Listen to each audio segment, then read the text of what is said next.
அனைவருக்கும் வணக்கம். தமிழ் கடவுள் முருகனுக்கு திருச்செந்தூரில் ஜூலை 7ஆம் தேதி குடமுழுக்கு நடைபெற இருக்கிறது.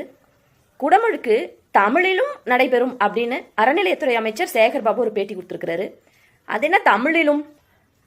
தமிழ்நாட்டில் இருக்கிற தமிழ் கடவுள் முருகனுக்கு தமிழர்களின் வருமானத்தில் சம்பளம் வாங்கின்ற அறநிலையத்துறை அமைச்சர் தமிழிலும் என்னமோ நம்ம போய் ஐயோ கெஞ்சி கெத்தடி கூத்தாடுமே சரி இந்தா பொழைச்சு போ அப்படின்னு சொல்லுவாங்கள்ல, இந்தா அப்படின்னு அந்த மாதிரி தமிழ்நாட்டில் இருக்கிற கோயிலில் தமிழிலும் குடமுழுக்கு நடைபெற இருக்குது அப்படின்னு சொல்கிறாருன்னா இதை தமிழர்கள் நாம் சிந்திச்சு பார்க்கணும். இப்படியே ஒவ்வொன்றையும் கடந்து போனோம்னா நம்ம பேச்சில் தமிழ் இல்லை, வழக்காடு மொழியாக இல்லை, வழிபாட்டு மொழியாக இல்லை, எதுலேயுமே தமிழ் இல்லை. பேருக்கு மட்டும் நம்ம தமிழர்களாக இருப்போம் இன்னும் சில காலங்கள் கழிந்து. ஒவ்வொன்றும் இப்படி தமிழர்களோட திட்டமிட்டு திருடப்படுது, அழிக்கப்படுது, அடையாளம் இல்லாமல் மாற்றப்படுகிறோம். அதனால் நம்ம தான் விழிப்புற்று இருக்கணும். இதில் சேகர் பாபு சொல்கிறாரு, முதலமைச்சர் எங்கும் தமிழ் எதிலும் தமிழ்னு இருக்கிறவர் அப்படின்னு.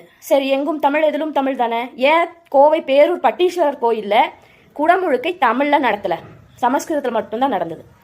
அதே மாதிரி மருதமலை முருகன் கோயிலில் நாங்கள் போராடி தமிழில் குடமுழுக்கு நடத்தணும்னு நீதிமன்ற ஆணை பிறப்பித்த பிறகும் தமிழ் ஓதுவார்களை ஒரு ஓரமாக உட்கார வச்சுட்டு சமஸ்கிருதத்தில் மந்திரம் ஓதுனாங்க.